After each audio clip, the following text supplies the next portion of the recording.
Welcome to Financial Buzz Market Weekly. I'm RK Walker here at the New York Stock Exchange, bringing you a review of this week's stock market. On Monday, pending home sales for October rose by just 0.2%, breaking 2 straight months of declines, but economists were expecting a 1% rebound. On Tuesday, motor vehicle sales for November were strong, coming in at an annualized 18.2 million units, the same as the prior month. The ISM Manufacturing Index for November was below expectations at 48.6 in contraction territory and its lowest reading since June of 2009. On Wednesday, the ADP employment report for November showed a gain of 217,000 private sector jobs compared to the prior month's 196,000. Nonfarm productivity for the third quarter was up 2.2% on top of the prior month's 1.6% increase, and unit labor costs were up 1.8% on top of the prior month's 1.8% rise.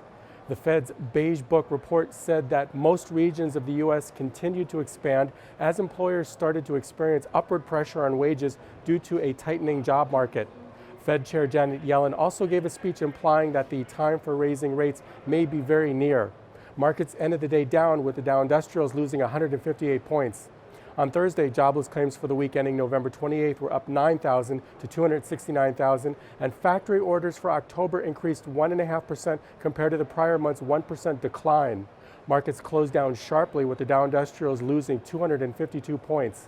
On Friday, non-farm payrolls for November were 211,000, stronger than expected, and average hourly earnings were up 0.2%.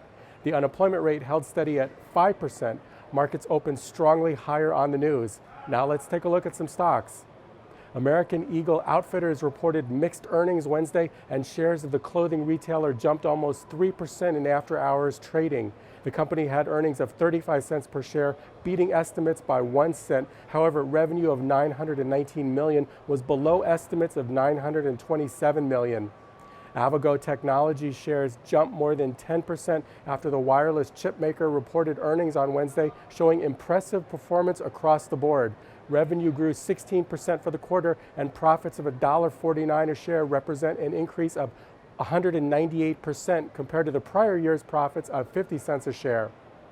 Box Inc. shares tumbled more than 12% Thursday as earnings showed that the online data storage provider has continued to grow, but also widened its loss due to increased spending on marketing, research, and development.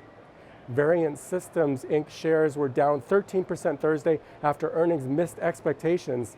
Shares are down more than 30% year to date. The IT analytics company says that longer customer approval times for big projects and an economic slowdown in emerging markets contributed to the declines. Dyax Corp shares were up sharply after the U.S. Federal Trade Commission terminated the proposed waiting period of Dyax's acquisition by Shire Pharmaceuticals International. Shire will acquire Dyax for $37.30 cash per share in a deal worth approximately $5.9 billion. This is Financial Buzz Market Weekly. I'm RK Walker, and I'll see you again next week.